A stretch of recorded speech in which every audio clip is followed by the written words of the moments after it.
Hey guys, Dave Norona out here in beautiful Squamish, BC, and just built up a brand new 2022 Devinci E-Troy. So E-MTB, I've been riding these for 5 years now, over 35,000 kilometers on Devinci e-bikes. And until you ride one, you don't know, and that's why I ride one every day. Amazing fitness, amazing ups and downs, and riding up a hard single track trail this morning.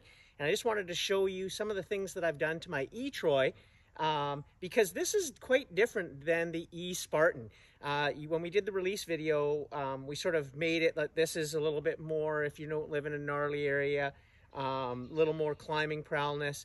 The Spartan is a little more for steeper downhills. But they're actually a little further apart than you might seem. I brought this E-Troy a little bit more in line with my Spartan, but one of the things I'm most impressed with is how light and nimble it feels with a little bit of a geometry change. And I've also bumped up the fork. So there are two builds for the E-Troy. There's a GX build that comes with a 38 performance. And this is the E-Troy with the Dior build with actually Magura brakes, and it comes with a 36 Fox.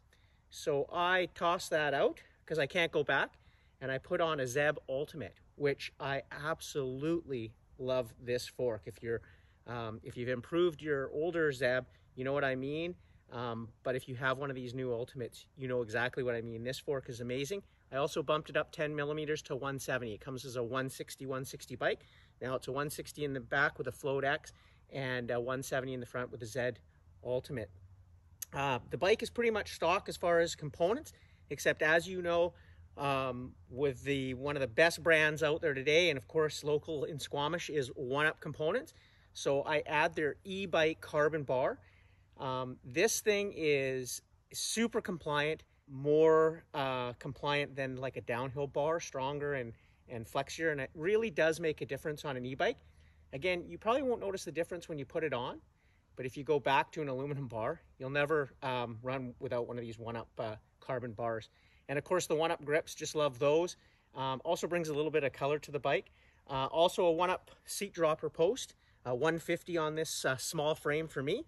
My favorite upgrade is the Oneup pedals. These are a must-have for the reason that when you're climbing up technical stuff, because you have to pedal, you're going to hit your cranks and your pedals on a lot more rock and roots. And you can see how thin these pedals are. They provide amazing grip, a great platform, but they're super thin, so you really miss a lot of the stuff that you might hit otherwise. And I've also gone to a 160 crank arm. One of the best things you can do for your E-MTB if you've been riding for a while and you're riding stock cranks at 170, even 165, go to a 160. Hope even makes a 155. And even if you're tall, don't be fooled that you think you're not going to get the leverage. The way these work and keeping you spinning, it changes everything. Also Oneup chain guide, and the other change that I do that is mandatory, I think, on every E-MTB, because really weight doesn't matter, is running cush cores. If you don't, you're going to either dent your rim eventually because you start charging through stuff faster, kind of like a downhill bike. So the cush cores do three things. They prevent flats. You can run flat them home if you do get a flat. I don't carry anything to fix a flat anymore. Haven't had a flat in 3.5 years since I started running them. But they also stiffen up the tire, the sidewall, so you can run lower pressure. I'm running 16 or 17 in the rear, 19, 20 in the front. And it gives me that just amazing grip on the rock slabs down and climbing up. And then lastly, what they do is they protect your rim. So like I said, eventually when you're running low pressure and you're going hard, you're going to hit a rock the wrong way. It's just going to happen. And haven't dented or flatted a rim in, like I said, 3.5 years since I've been using these cush cores. So easy to install once you know how to do it. And I also run the Maxxis Assegai front and rear tire, so I changed that up too. Other than that, the frame and the rest of the components, I'm really enjoying these Magura brakes. I'll let you know as I put more miles on the bike.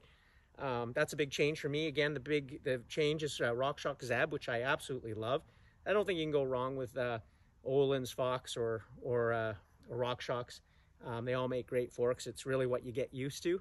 And yeah, but just loving this bike. So that's a little bit about the build, and hope you're out e-mountain biking somewhere, getting ready for winter. We'll see you out on the trails.